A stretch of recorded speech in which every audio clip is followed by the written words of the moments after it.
everyone. I hope you're having a fantastic day.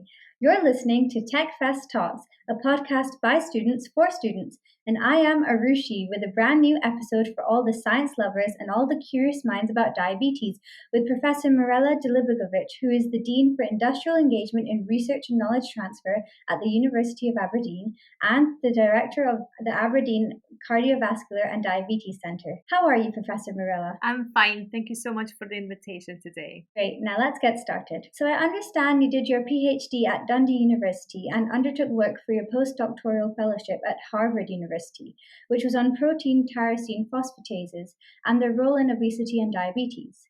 Before we begin on your research, could you provide a short overview about the link between obesity and diabetes? Yes, so when we talk about obesity and diabetes, what we really talk about is type 2 diabetes. So it's been known for quite a number of years now that what we eat really matters in regards to developing secondary complications, such as type 2 diabetes or heart disease or even risk for cancer. Mm-hmm. And it really is because as we keep eating the diets that are rich in fats, especially saturated fats, and a lot of protein, which is meat, this affects how our body responds to it. So our pancreas, for example, which would normally, produce the insulin, which will lower blood sugar levels, has to work so much harder because we keep eating more and more. Therefore, the pancreas has to kind of work a lot harder, therefore kind of exhausting the body, leading to the state that is called insulin resistance, whereby our body stops responding to the insulin itself, therefore leading to type 2 diabetes. I see. So what are protein tyrosine phosphatases, which are also known as PTP? Yeah, so that's a very good question, and I'm going to try and be as clear as possible. So it's quite a timely question, actually, because Eddie Fisher, who was co-jointly awarded a Nobel Prize for the discovery or characterization of reversible phosphorylation, just passed away a few days ago. And what reversible phosphorylation is in the body is basically we have a number of proteins in our body that communicate with each other. So all the cells in our body and all the tissues in the body communicate with each other. And these important proteins are called kinases and phosphatases. And what they do is they kind of have a yin-yang process. So kinases put phosphates on proteins, which normally activate kind of communication channels. Right. And phosphatases take away the phosphates, therefore normally they will kind of shut down the information channel. So if you think about you and I speaking today, this is a conversation, and this is the same way, or communication or signal transduction. So in the same way in the body, if cells are communicating with each other, they have the signal transduction or communication. So what the phosphatases do in general, they kind of shut down that conversation. Mm-hmm. So in kind of terms of diabetes, if we think about insulin, how insulin talks to the cells in the body, the insulin activates its own molecules or signaling proteins. And what the phosphatases do, they come in and switch it off.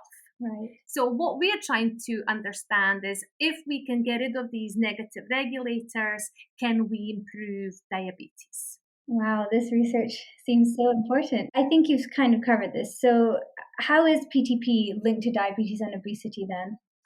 So this kind of stems, the research stems from the 1980s. So the phosphatase I work on specifically as a new kind of target for diabetes research was purified from placenta in the late 1980s.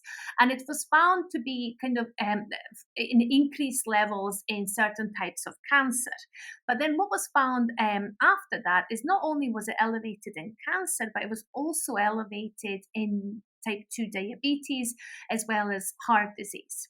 So this is why, I started my research in 2003 at Harvard Medical School, trying to understand if we can maybe switch off the action of this phosphatase or this enzyme. Can we improve type 2 diabetes, but also heart disease and even certain types of cancer? Wow, that's so cool. So, as you've done this research a good few years ago, has the impact of this research matched your expectations?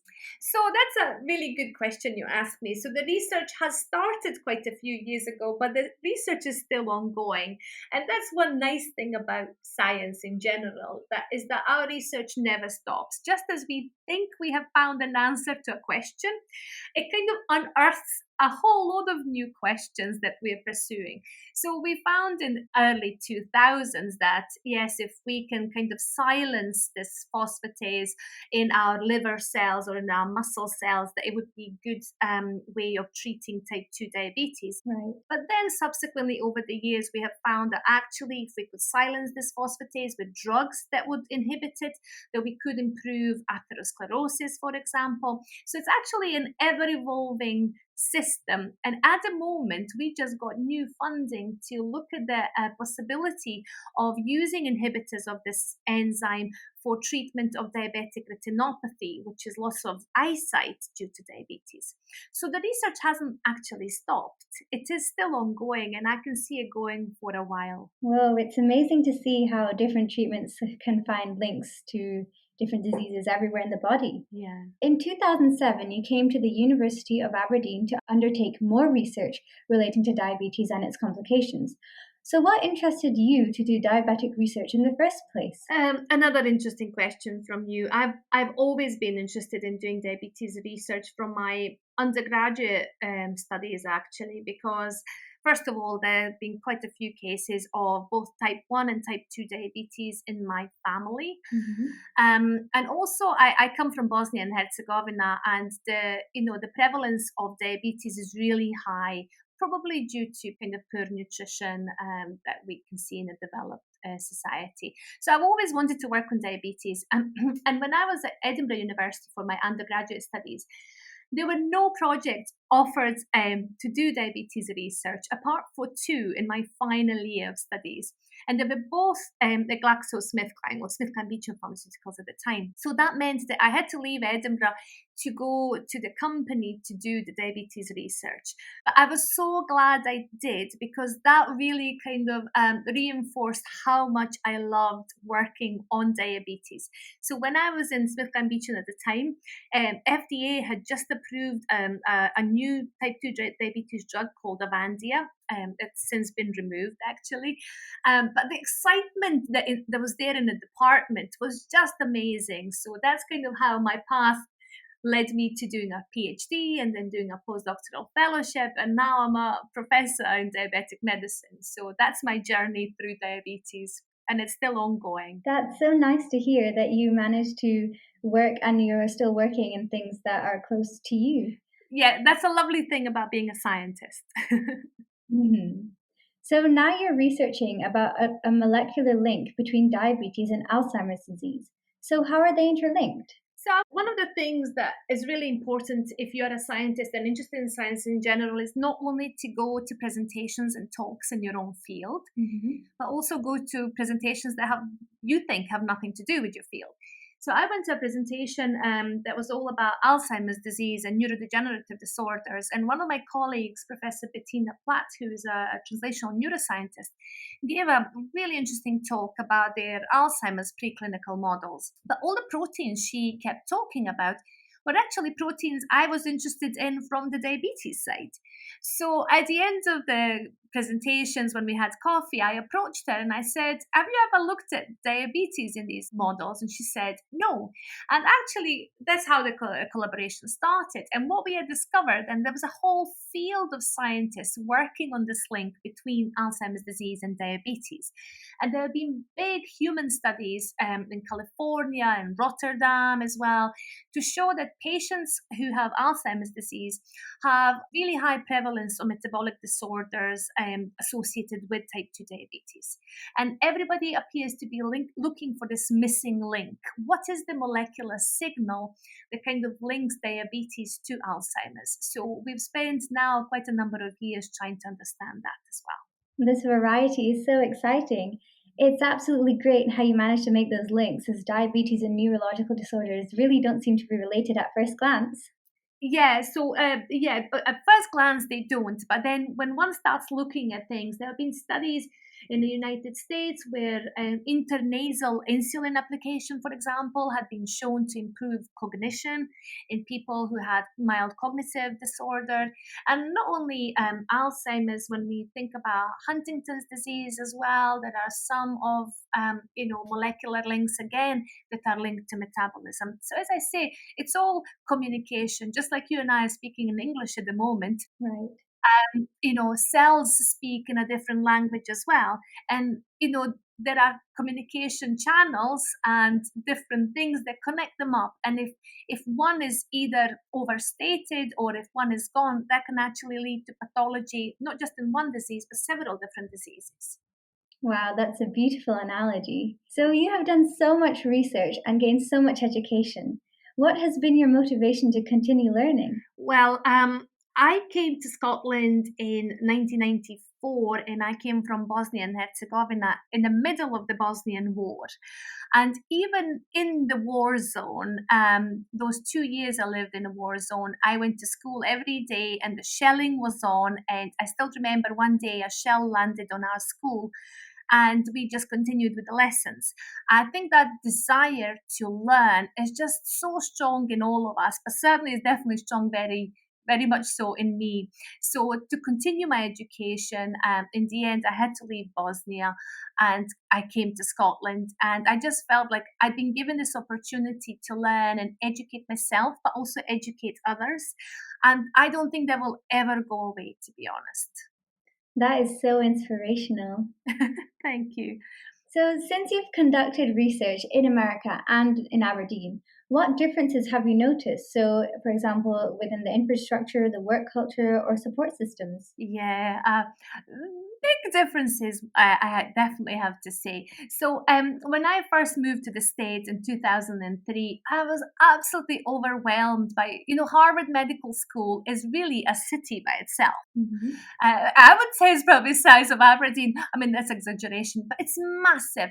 The number of buildings and institutes and scientists is unbelievable, and it is absolutely amazing to work in that kind of environment. I felt just by being there, I was exposed to so much intellectual input that by absorption, surely I'll absorb some of it. So it was absolutely superb. I was there for 4 years and the infrastructure was really great.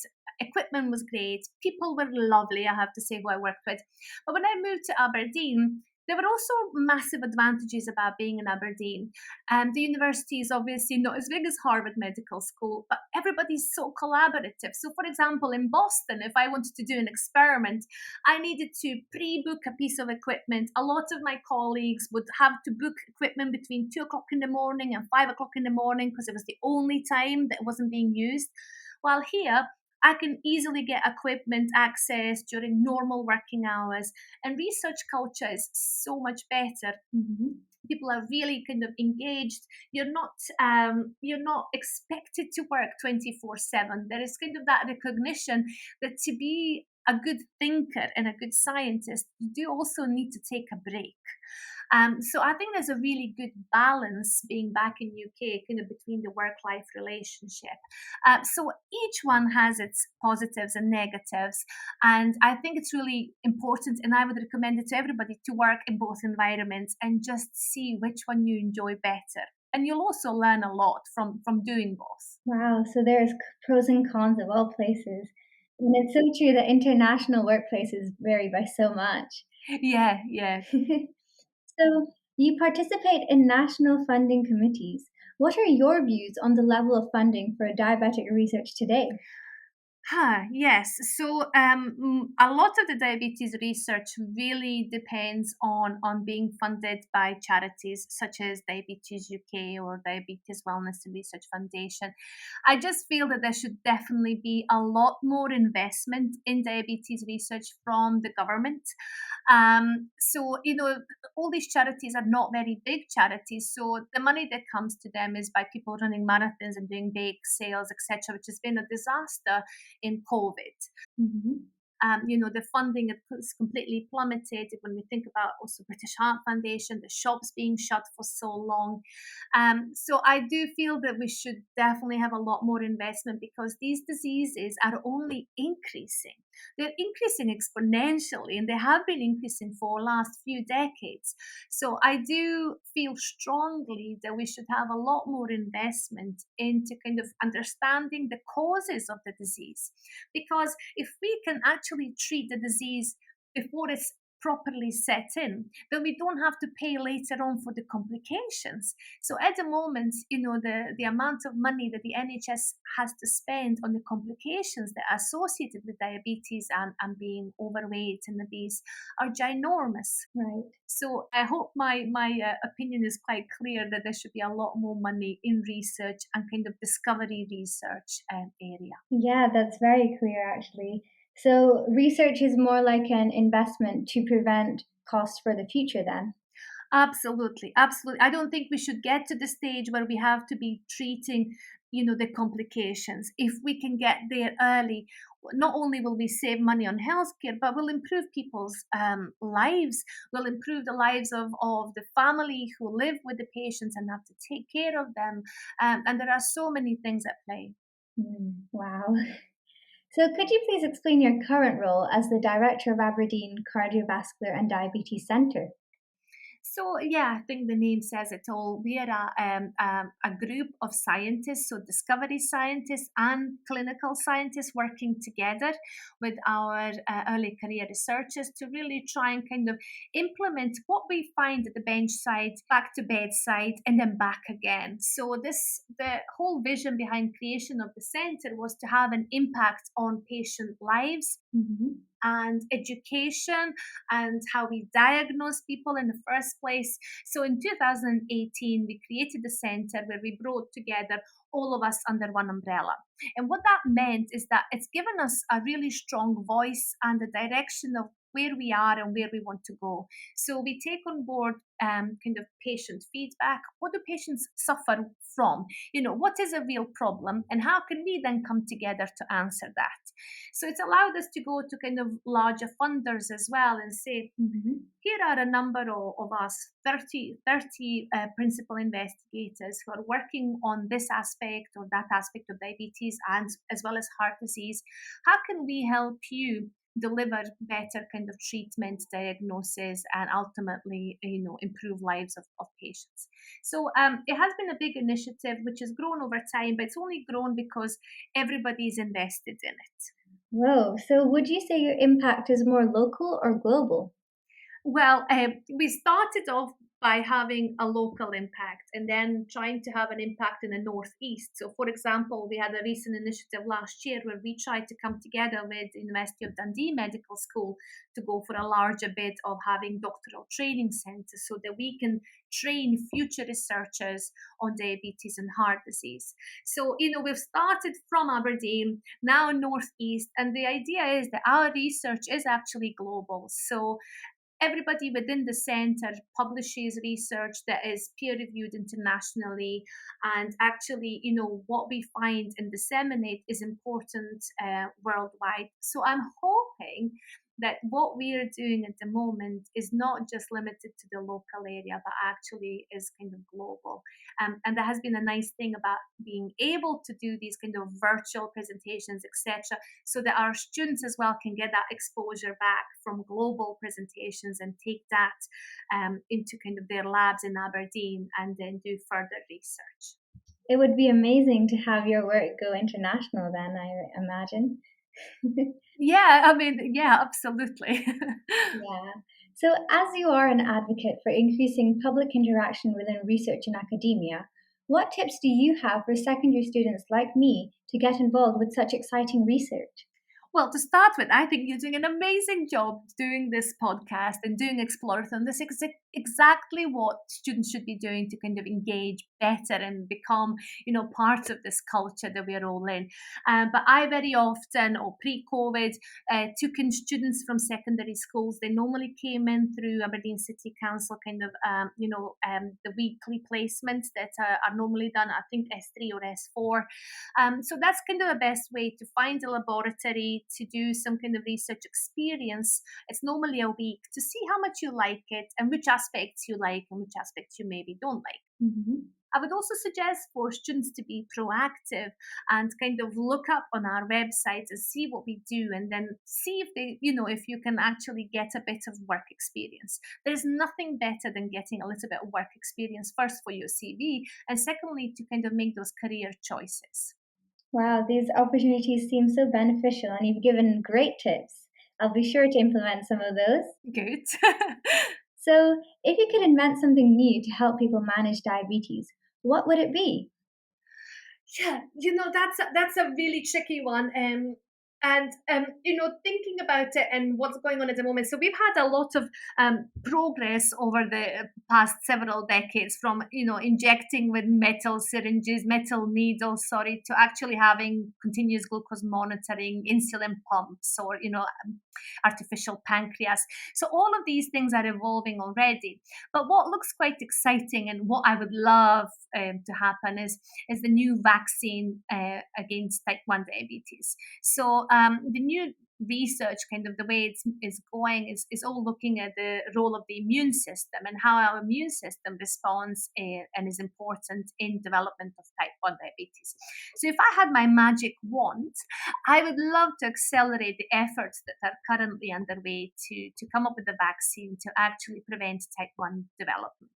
That sounds like a really interesting advancement. So, for our last question, do you think a complete eradication of diabetes is possible? If so, when could this happen? Well, diabetes is a wide term. So we have type 1 diabetes, but we also have type 2, and there's quite a few other subtypes of diabetes. So if I think about type 1 diabetes, if the vaccine efforts are successful one day, there is a hope that we will live, there will be a disease that we could eradicate. I'm really hopeful of that. But with type 2, it's a little bit more complicated, because we know very well that diet, nutrition, exercise, all of these play a massive role in development of type 2 diabetes in the first place.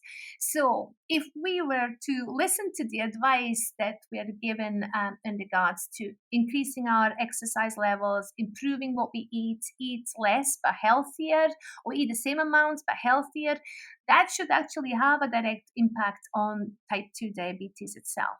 So yeah, I live with the hope that there is going to be a future where diabetes can do no harm, as Diabetes UK would say. I guess that's why type 2 diabetes is often known as a preventable disease then.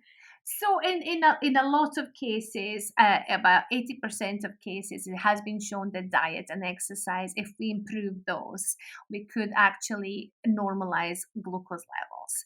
There are, however, about 20% where that is not the case, and there are a number of complicated things such as genetics and other factors that come into place. So it's not all about diet and exercise, but in about 80% of the cases, that is the case, and that could be preventable. Wow. So, thank you so much for your time, and it was absolutely great to speak to you. Thank you so much for the invitation, and good luck with your project and your career.